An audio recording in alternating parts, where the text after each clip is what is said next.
Assalamualaikum warahmatullahi wabarakatuh. Kami dari kelompok 33 ingin mempresentasikan hasil makalah kami dengan judul Implementasi Suara Senang dan Suara Sedih dalam Mengembangkan Emosional Anak Usia Dini. Sebelumnya saya akan memperkenalkan diri dahulu. Perkenalkan, nama saya Anissa Fani Ramadhani dengan NIM 0308202049 dengan anggota kawan saya Umi Hani Nasution dengan NIM 0308202048. Baiklah, saya akan membahas tentang mekanisme emosi. Lewis dan Rosenblum mengutarakan ada 5 terjadinya tahapan emosi. Yang pertama ada elicitros, yaitu adanya dorongan berupa situasi atau peristiwa. Misalnya ada peristiwa kebakaran. Yang kedua ada reseptor, yaitu aktivitas di pusat sistem saraf. Setelah indera menerima rangsangan dari luar, dalam hal ini mata menerima peristiwa kebakaran, maka mata berfungsi sebagai indera penerima stimulus atau reseptor awal. Setelah mata menerima stimulus, ia melanjutkan rangsangan tersebut ke otak sebagai pusat sistem saraf. Yang ketiga ada state, yaitu perubahan spesifik yang terjadi dalam aspek fisiologis. Yang keempat ada expression, yang terjadinya perubahan pada daerah yang dapat diamati, seperti pada wajah, tubuh, suara, atau tindakan yang terdorong oleh perubahan fisiologis. Contohnya otot wajah mengencang, tubuh menegang, mulut terbuka, dan suara keras berteriak atau bahkan lari kencang.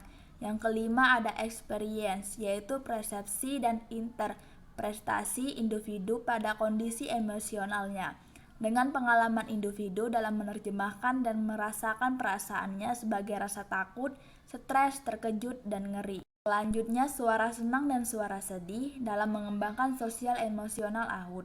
Perkembangan sosial merupakan proses belajar anak dalam menyesuaikan diri dengan norma, moral, dan tradisi dalam sebuah kelompok. Piaget menunjukkan adanya sifat egosentris yang tinggi pada anak karena anak belum dapat memahami perbedaan perspektif pikiran orang lain. Pada tahapan ini, anak hanya mementingkan diri sendiri dan belum mampu bersosialisasi dengan baik dengan orang lain. Kecerdasan emosional merupakan kunci keberhasilan seseorang, sebagaimana dikutip oleh Ari Ginanjar Agustian bahwa inti kemampuan pribadi dan sosial merupakan kemampuan kunci utama keberhasilan seseorang sesungguhnya adalah kecerdasan emosional. Definisi di atas dapat disimpulkan bahwa kecerdasan emosional adalah suatu perasaan yang merujuk pada keadaan diri seseorang yang bergejolak agar seseorang dapat mengelola emosinya secara efektif untuk mencapai tujuan, membangun hubungan yang produktif dengan orang lain, dan meraih keberhasilan. Sedangkan pengertian anak ialah individu yang sedang mengalami proses pertumbuhan dan perkembangan pesat, bahkan dikaitkan sebagai lompatan perkembangan.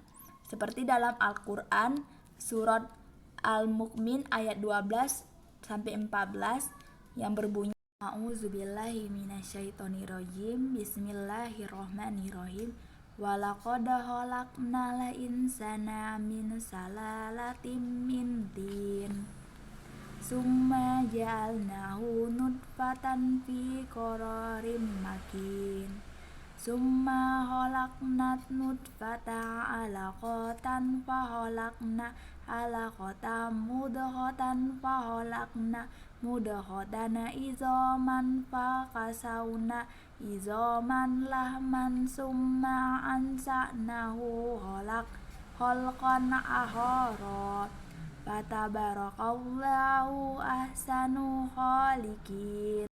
A'udzubillahi minasyaitonirrajim. Bismillahirrahmanirrahim. Walaqad khalaqnal insana min sulalatin min tin, summa ja'alnahu nutfatan fi qararim makin, summa khalaqnat nutfata alaqata fa khalaqna alaqata mudghatan fa khalaqna mudghatan izoman fa kasawna izoma lahman, summa ansa'nahu khalqan akhara, Fatabarakallahu ahsanul khaliqin. Baiklah, saya akan melanjutkan presentasi dari saudari Anissa Fani Ramadhani. Dan sesungguhnya kami telah menciptakan manusia dari suatu saripati atau berasal dari tanah. Kemudian kami jadikan saripati itu air mani atau yang disimpan dalam tempatnya yang kokoh atau rahim. Kemudian air mani itu kami jadikan segumpal darah, lalu segumpal darah itu kami jadikan segumpal daging, dan segumpal daging itu kami jadikan tulang belulang. Lalu tulang belulang itu kami bungkus dengan daging, kemudian kami jadikan dia makhluk yang berbentuk lain. Maka Maha Suci Allah, pencipta yang paling baik. Quran Surah Al-Mu'minun ayat 12-14. Berdasarkan ayat Al-Mu'minun di atas, yang dimaksud dengan anak ialah manusia yang diciptakan oleh Allah Subhanahu wa Ta'ala yang berasal dari saripati tanah. Kemudian Allah Subhanahu wa Ta'ala menjadikan nutfah atau sperma, kemudian menjadikan alaqah atau embrio yang berbentuk gumpalan darah. Setelah itu berubah menjadi mudghal atau segumpal daging. C. Stimulus emosi anak melalui kegiatan. Musik juga dapat menyeimbangkan fungsi otak kanan dan otak kiri sehingga menyeimbangkan aspek intelektual emosional. Musik juga dapat menyehatkan jiwa sebagai pendekatan belajar atau terutama berhitung, dan mengajarkan sopan santun sehingga dapat menyalurkan emosinya secara positif untuk mencegah terjadinya tindak kekerasan. Dengan demikian, tidaklah berlebihan bila musik dikatakan sebagai pendidik humanis. Itulah sebabnya anak terbiasa mendapatkan pendidikan musik akan tumbuh menjadi manusia yang berpikir logis, cerdas, kreatif, mampu mengambil keputusan, serta mempunyai empati. Perkembangan emosional anak usia dini. Perkembangan emosional anak prasekolah atau anak usia dini agak berbeda dari aspek perkembangan lainnya. Meskipun pertumbuhan emosional terjadi serentak dengan perkembangan fisik, sosial, kognitif, bahasa, dan kreatif saling bergantung di antara mereka, sepertinya seolah-olah anak itu belum terlihat mantap. Pendidik di PAUD harus mengarahkan anak didiknya bukan sebagai penyanyi, tetapi lebih baik pada bagaimana membuat anak-anak menjadi antusias dalam bernyanyi. Dengan bernyanyi, anak-anak dapat mengekspresikan apa yang dia rasakan secara pribadi, dan melalui bernyanyi anak akan bersentuhan dengan sesuatu yang indah.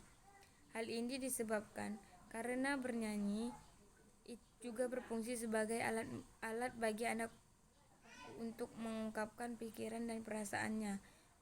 Oleh sebab itu, kegiatan bernyanyi merupakan hal yang penting di PAUD. Kemampuan mengelola emosi merupakan kemampuan seseorang untuk mengendalikan perasaannya sendiri sehingga tidak meledak dan akhirnya dapat mempengaruhi perilakunya. Cerdas secara wajar.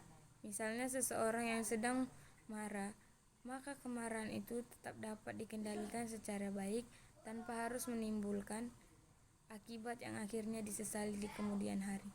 Sekian presentasi dari kelompok 33. Wassalamualaikum warahmatullahi wabarakatuh.